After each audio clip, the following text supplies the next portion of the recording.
guys, welcome back to the channel, and today we got a review of the Duelpad C12. So this is in their 3D printed line, so I'm open this up, let's take a look. So let's get the box here, get this up. So we've got our power cable, right, USB C to USB, get that out here. We've got our key switch puller and remover, which is really nice. And we also have a wrench, and you'll see why this matters in just a minute. Okay, put that there. Let's go take this out. Padded box here. All right, that's out the way. Okay, so we have, and here we have the C12, right?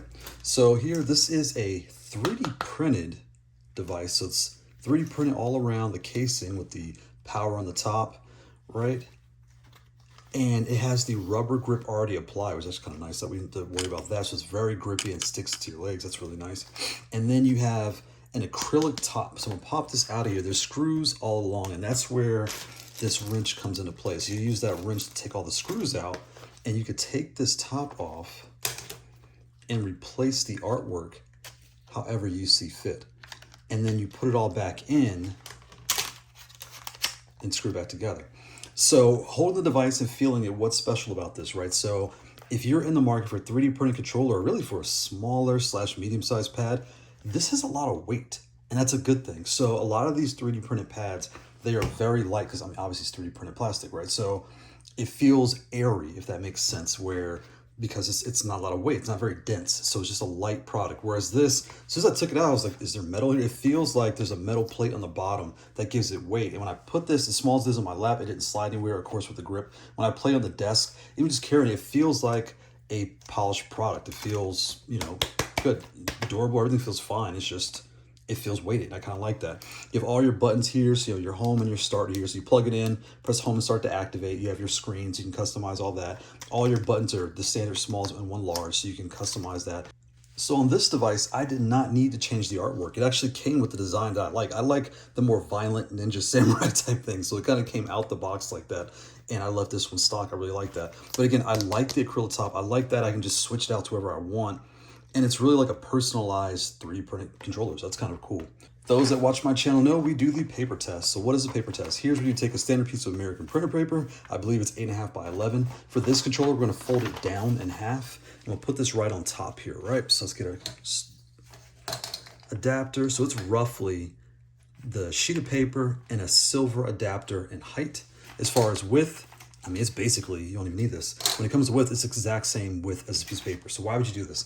If you're trying to determine what size is right for you, a lot of it is about comfort in your hands, right? So take a piece of paper, put it on your lap like this, put it on a table, however you tend to play the most, and feel if your hands fit on that piece of paper and how the spacing would be. That'll give you a clue of what size this device is in person. When it comes to the depth and everything else, it's roughly, you know, a USB adapter in height. So they're very thin. Right, so look at this out of here. The spacing is about, you know, roughly, there you go. It's about the Brook's body. It's about that much apart up to this little first part here. So it's about that wide for each button. So that gives you a small pad, but for those with large hands like myself, I wear a XXX riding glove.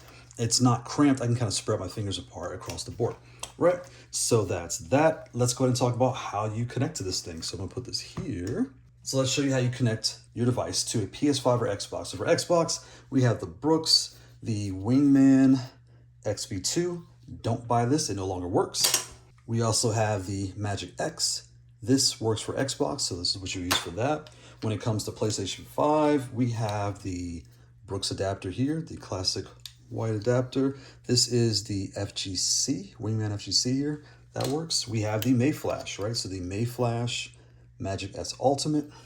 So what you would do is you would connect your connector to the top. To the top here, you would take this adapter, plug it into the end, connect it to your console, and you're ready to play. So let's get these off the table here, and let's do some quick comparisons of other things. So the first pad we have here is the Flatbox. This is the first controller that I tried in the leverless space. This was a 3D printed pad that I purchased. So this one here, when I put it in size, these are exact same size, right? They are exact same size.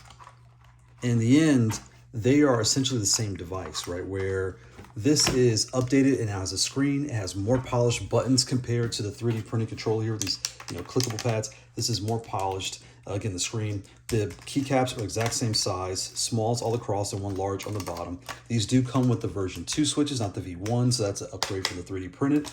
And again, the weight of it, this just feels like a better built product, right? It also has the acrylic top, so you change the artwork, right? So let's get this over here. So next we have the Flatbox Ultra, right? So I'll put this here and we'll kind of switch. This one here is actually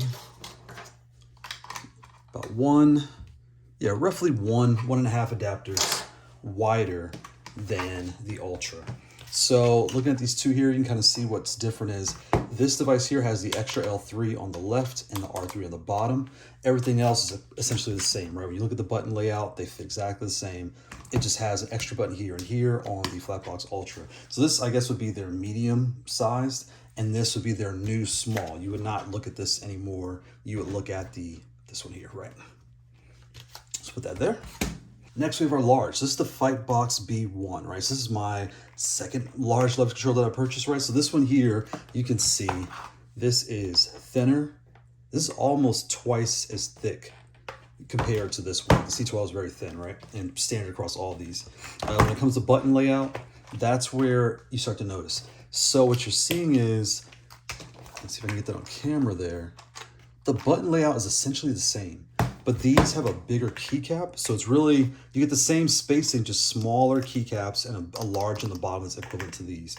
So that's what you're looking at when you're comparing. The top buttons here, these buttons do kind of work better. They have a better layout, but they're all the same. There's a start, a home, a PS. They work, it's just this one is more defined, easy to find, all the different things.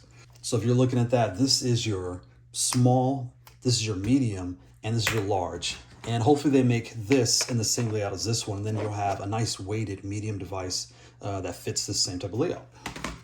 So let's get this out of the way. Put that here, I'll put this up top. Next we have the big boy, right? A joystick. If you're coming from a joystick, this thing is big, right? So when you put this here, there really is no comparison, right? This thing is tiny compared. It's basically, the width is the height of this pad, right? So you can kind of see how that plays out. Even how thick they are, you can see night and day, right? The weight, let's not even compare. This is a lot heavier because it's meant to be that way, right? But again, what's nice about this is, compared to this one, I like the button layout on the Ultra, but with this feels more premium. Like there's some weight in here and the grip tape on the bottom, it feels like a really nice product. And the acrylic, so you can redesign it. All those things make it really well done, right? Last, we have an Xbox controller. So Xbox, PS5, if you look at the height here, I'll flip it over so you can kind of see, is basically, it kind of fits inside of a controller as far as width. And when it comes to here, stand up there, you can kind of see, it's almost 1.5 controllers wide. And basically, you can kind of see there, right? So if you're in the market for a 3D printed controller, I would push you away from this one and I would push you towards this here, right? This device is made better. It shows the 3D printed bottom, but it has the weight inside. It has the rubber footing built in. It actually sounds quieter too compared to this one. I'll see if I can get that on camera. It's hard to tell, but I think with the bass that they put in here, it sounds quieter. It feels better built. This is a better way to go if you're in the market for these type of controllers, right? If you're in a small size and you want good spacing, this kind of fits in that line as well. Duelpad, they really make a good job of giving you a lot of value for the controls they make. They add a lot of extras inside again. With the weight, the rubber footing, the acrylic top, it's a nice upgrade from this device going to this device and then moving into where this is going. So I'm imagining they're probably gonna make this model here the same style as this. So that's a good thing. So thanks Duelpad for sending this out. This is the C12. Thanks for watching. Bye.